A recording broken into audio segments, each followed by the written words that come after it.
Part two. Yahawah is the one putting in the work. He is the mastermind, the director. He's the mastermind, the director of this movie, which is not a movie, which is very much reality. He is the author, the director of this thing called life.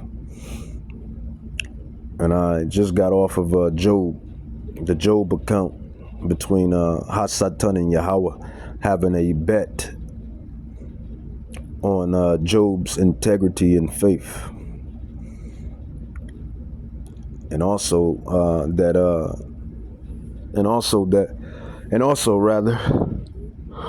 Salak. Salak. And I lost my train of thought. Be taking brain power, man. It takes brain power. Takes brain power. Takes intelligence. Takes the firing of neurons and brain cells to convey these messages, these lessons, to do this work, to teach and preach and dig deep. Takes brain cells, takes intelligence, takes brain power. All right. So yeah, I just got off of the Job and the Job account between Yahawah and Hasatan, having a bet on Job's faith, and Job prevailed. Also, it also proved that account proved that Yahawah is all sovereign, because Hasatan couldn't just touch Job. You know, nobody can touch anybody that's anointed and protected by Yahawah, by Hashem Yahawashi. That's just what it is. His angels are always encamping around those that fear Yahawah, and that is prophecy. The angels encampeth around them that fear Yahawah. So let's grab another account. First Kings chapter 22 verse 19. It says, "And he said, Hear thou therefore the word of Yahawah. I saw the Lord sitting on his throne, and all the host of heaven standing by him on the right hand." So here in both accounts we have a heavenly council taking place. On both of these accounts we have a heavenly council taking place. First Kings 22:19, it says, "And he said, Hear thou therefore the word of Yahawah. I saw the Yahawah sitting on his throne, and all the host of heaven standing by him on his right hand, on his right side, and on his left, and on the left side." So you have Yahawah sitting on the heavenly throne with more than likely with Yahawashi on the right, on the right of him, and sitting on the seat in the heavenly throne. And then you have the spirits, which I believe is, I mean, it could be everybody could be up there possibly, right? Now that I can't say. I don't know if it's just only angels on the left and right, or is it left hand angels on the left hand and right hand angels on the right hand, and and stuff in between, or is it just all angels? But carrying on, it says, and he said, verse 20, 1 Kings 22, verse 20, it says, "And the Lord said, Who shall persuade Ahab that he may go up and fall at Ramoth?" This is an ancient city, or more than likely, or ancient region. It says I might butcher it. So Ramoth Gilead. It says, Yahawah said, "Who shall persuade Ahab, the false prophet, that he may go up and fall at Ramoth Gilead?" And one said on this matter, and another said on that matter. So they was, I gather, talking. One said on this matter, another said on that matter. They was conversating in the heavenly realm, in the spiritual realm, just like you do here on earth between humans at a meeting, as above, as below. As above, as below, right? Right. It says, and there came forth a spirit and stood before the Lord and said, I will persuade him.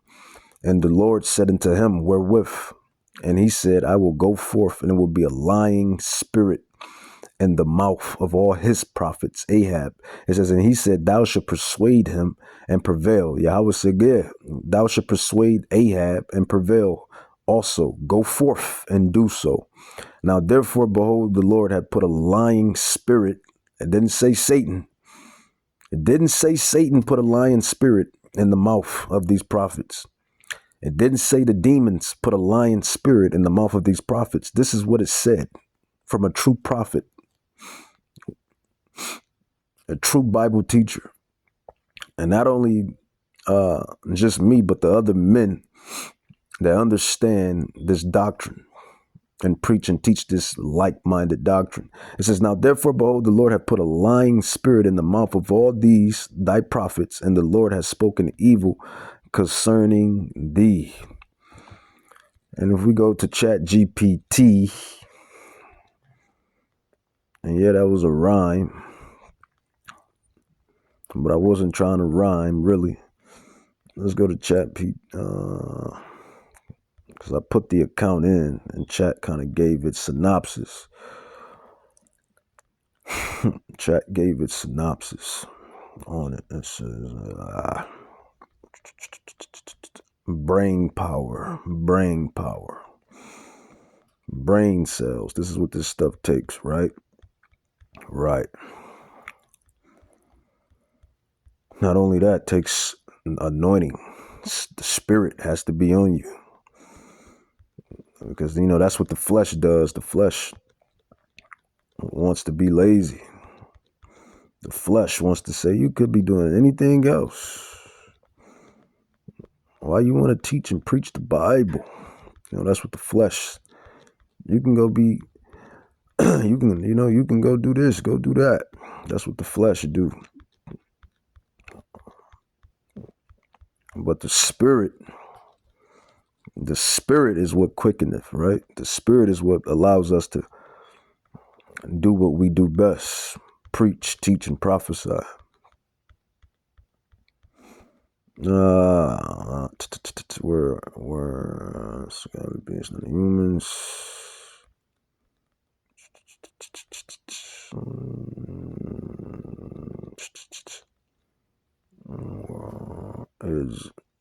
All right, so here we have it right here.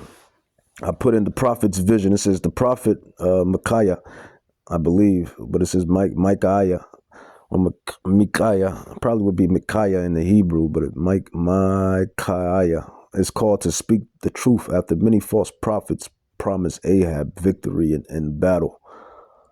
It says Micaiah, the prophet, probably a minor prophet, because that's another thing you Bible casuals and Christians don't realize. You have minor prophets and major prophets. I mean, you know the major prophets, but you really don't know the minor prophets. It says, I saw the Lord sitting on his throne and all the host of heaven standing by him on the right hand and on his left. 1 Kings 22:19. It says, this is what Chat is saying. Breaking it down. We already know. I already know what it's saying. I already did this 100 times, but it's nice to put it and run it through Chat and see how it looks. This describes Yahawah rendered the Lord on his throne. It says the host of heaven, angels and spiritual beings, a divine council setting, not chaos or rebellion. Message. No spirit rebels. No spirit rebels Yahawah. Every step, the Bible tells you a man's going is of the Lord. How then can a man devise his own way? Your life is already predestinated. Your life is already predetermined. You have those that have been selected as the elect, and those that's not. Those that have been born in this just this generation, that generation, from that nation to that nation. Everything is predestined. It says a divine council setting, not chaos or rebellion. It says the question asked in heaven, God asked the council, who shall persuade Ahab that he may go up and fall at Ramoth Gilead? It says different spirits responded, offering ideas. This is some real.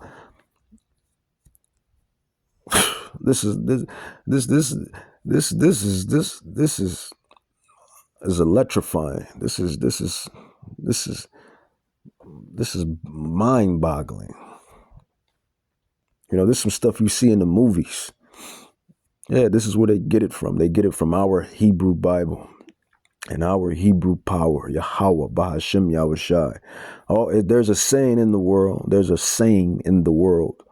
Truth is stranger than fiction. Truth is stranger than fiction.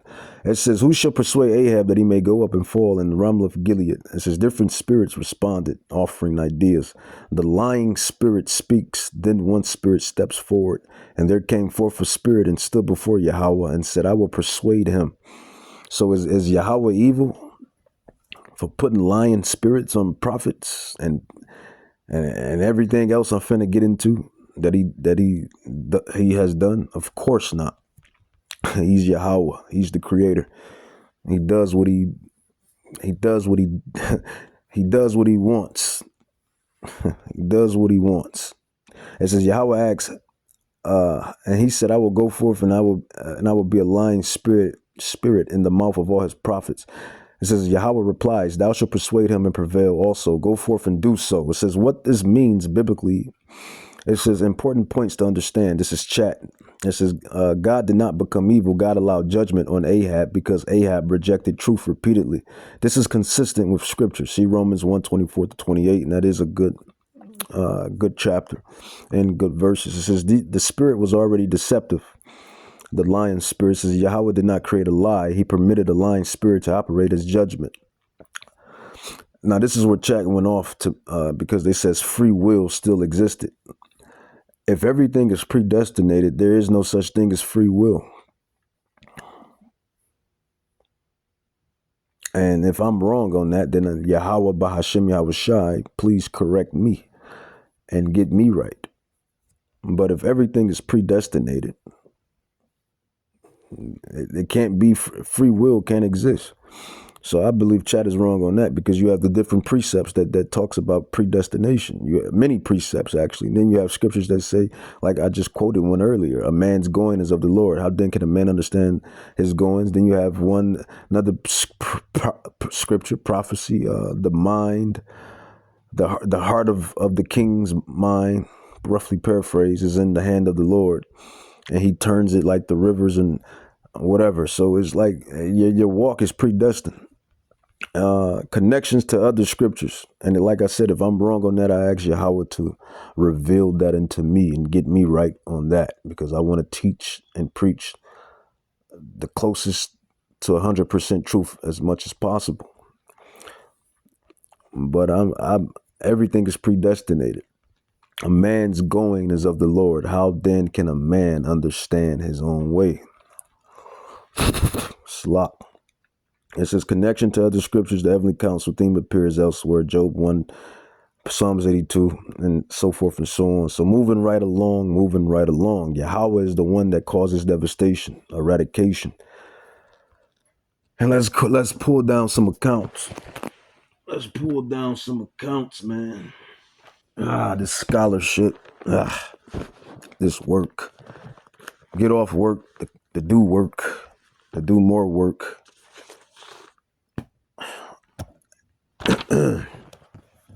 This is the best work. The ministry work. Who would you rather be occupied with, Yahawah or mortal men? Don't worry, I won't wait. So Yahawah, all of the things that Yahawah has done, the flood, everybody knows about the flood. Was it Satan that caused the flood? Genesis 6 and 7. No, it wasn't Hasatan or the demons that caused the flood. Yahawah caused the flood because of the evil and wickedness that was on the earth. You have Sodom and Gomorrah, and we're living in Sodom and Gomorrah 5.0. Who did that? I mean, wouldn't you think the demons in Hasatan, they would be happy that all of that was going on, right? I mean, you know, the way the Christians put it and the way that the world puts it, right? And they would be happy that all of this evil was going on in all of these times and eras. So why would they, why would they destroy it? Because they never destroyed it.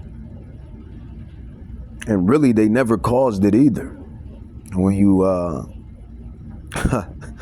man, this stuff is deep. When you really understand it, Yahawah tells you that he gave them up to their own secret desires and lust.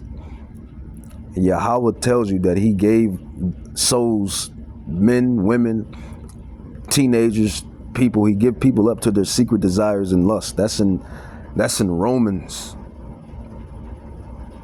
I believe that's in Romans 1. It gives you up to your own vile affections. So Sodom and Gomorrah wiped out, wiped off the earth. Who did that? Satan and the demons did that? No, Yahawah did that. Who you call God did that. We have the Egyptian firstborns, the firstborn of the Egyptians.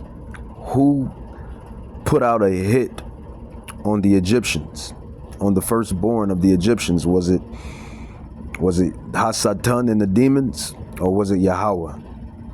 It was Yahawah that put out the hit on the firstborns. Exodus 12:29. The Red Sea.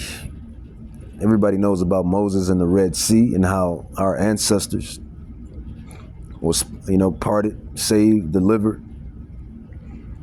Who swallowed up those Egyptians with the sea? Was it Hasatan and the demons, or was it Yahawah and the angels? All right, you should know who did that. Korah's rebellion out there in the wilderness when we got out of Egypt, our ancestors were still worshiping calves and going off. They all got swallowed up in the earth. Who did that? Was it Satan and the demons that did that, or done that rather? Or was it Yahawah? It shows you that Yahawah, Bahashem Yahweh Shai, did that. So these are many major accounts of total death and destruction. And right now I'm like on the 5th or 6th one, and none of these is done by Hasatan and the demons.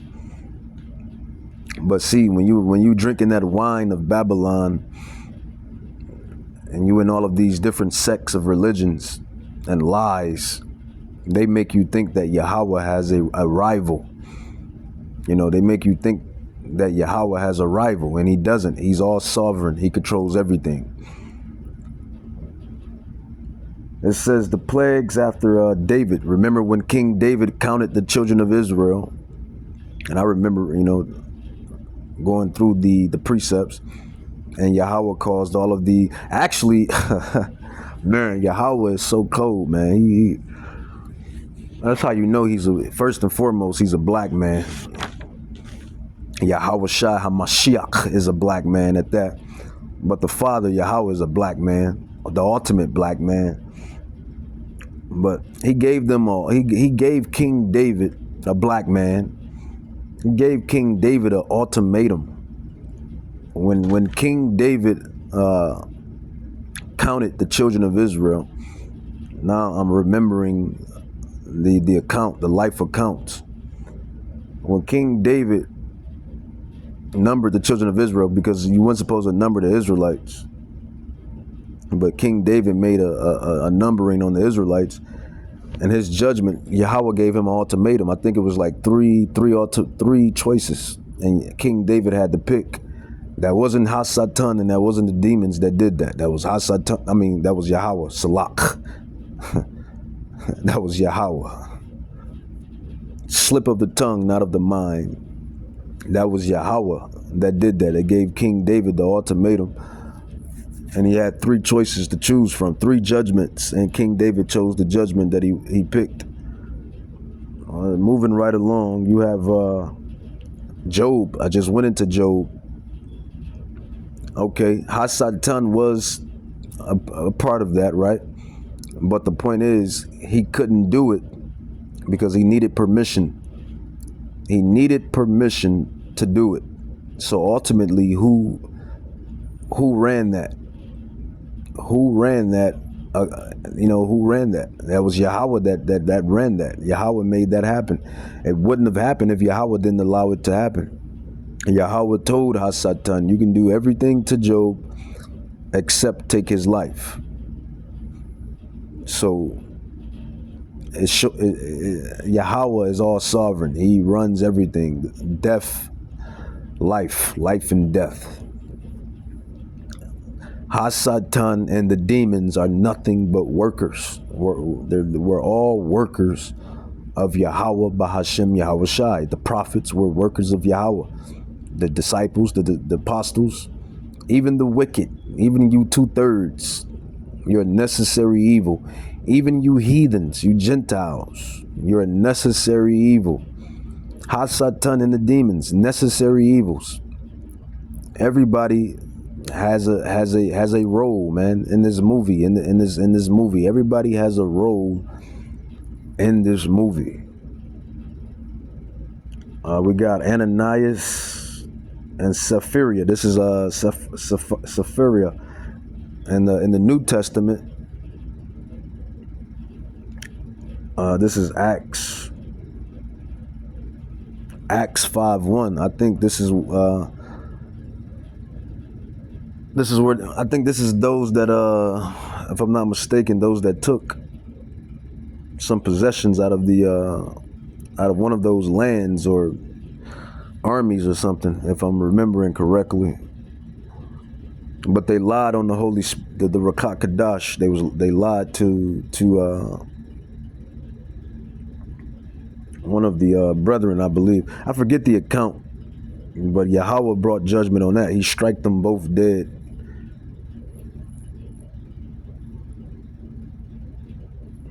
Strike them both dead, man. And I believe everything they had too. I believe Yahawah strike them both dead and everything that was linked to them. I believe. I gotta go back, but maybe that could have been another account. But even then, that's both accounts where Yahawah carries out the judgment, which is justice, a justful judgment. But it's no Hasatan, is no demons, man. That's the point of this lesson. That's the point of me breaking down these scriptures, these precepts, and going into it. You got Herod Agrippa, right? Herod Agrippa, Acts chapter 12, 20-25. We know Herod, those are Agrippa. I believe he's a Edomite, right? From the house and the stock of Esau. Acts 12, 20-25, it says the angels smote him, brought him down, right? Right. So clearly, man, all through these life accounts, it shows you that Yahawah is the one that's putting in the work, man. Everybody else is just all of us, the rest of us rather, we just carry out our lots, man. And you better hope that your lot is either on the right side or the right side, the only side. The right side. Because if you're on the left side, then you know what time it is. All right. Let's grab some more scriptures. Daniel chapter 4. Prophet Daniel chapter 4 verse 17. It says, this matter is by the decree of the watchers and the demand by the word of the holy ones to the intent that the living may know that Yahawah, the Ancient of Days, the ultimate black man, rules in the kingdom of mortal men and gives it to whomsoever he will and sets up over it the basis of men. And right now you have the basis of men ruling right now. And like I said in the last lesson, There's a reason why he's the basis of men. Look at the stuff that he allows in this kingdom. Chemtrails and the very oxygen that you have to breathe in. Pisses me off. He allows chemtrails and the very oxygen that we all have to breathe in. He allows GMOs and pesticides and herbicides on the very food that we all have to eat. The basis of men. He's the basis. He allows to bestiality. That's still legal in certain states. He allows all type of wickedness, man. I can go on forever. I can go on forever. You see the plight of America. You see the plight of America. You see the moral decay. You see it. Everybody sees it. Everybody wants to act like they don't see it, but you see it. This is what the basis of men allows. And when we really get on you devils, we're not talking about, when we get on you devils, you Edomites, the house of Esau, Edom, Amalek, when we get on you devils, we're really figure of speech. We're really shooting at your nobles of your nation, the movers and shakers of your nation. That's who we're really getting at. And don't get it twisted. We get at y'all too, because y'all are devils too. Y'all can be devils too, be sneaky devils too. But we're really getting at the movers and shakers of this wicked society, hence the bankers. Or as other Edomites, you may hear other Edomites say, the deep state. The deep state. No, just call a spade and call it what it is. The bankers. The Rothschilds, Rockefellers, DuPonts, Oppenheimers, all of these damn devils that have ransacked this beautiful place called Earth and made it a living hell. That's who the prophets of Yahawah Bahashem Yahushai, that's who we are complaining about and complaining to. So, the basis of men, Esau. And Esau knows he's Esau. Daniel 4:17 in the NLT, it says, "For this has been decreed by Yahawah, or the messengers. It is commanded by the Holy One, so that everyone may know that Yahawah rules over the kingdoms of the world. He gives them to anyone he chooses, and even to the lowliest of people." Message. And they mock you and scoff you all day long, man. It ain't like they mock and scoff us all day long. They used to have an ad, right? Esau. That's why I say Esau, man. He's that Esau. I gotta give it to him, man. He's so damn cunning. Esau is so damn cunning, man. This is why you can't make it up. You can't make this stuff up. You can't. But he's so damn cunning, man. And that's what the prophecy says. Genesis 36:1-6, Job 36:1-6. Esau. But he used to run this ad. Esau used to run this ad in the early 2000s. And it used to say, so easy. It's a Geico commercial. It's actually one of my... I used to watch the whole commercial because it was a good commercial. I'm not going to lie to you. That's one thing I'm not a liar. I like those Geico commercials, but the commercial was so easy that a caveman can do it. It's so easy that a caveman can do it. So Yahawah has given the kingdoms of the earth to the bases of men. But carrying on. Get to the main topic. Yahawah rules everything. Death, destruction, devastation, judgment, justices. He controls the whole 10 yards. He controls it all. Part 3.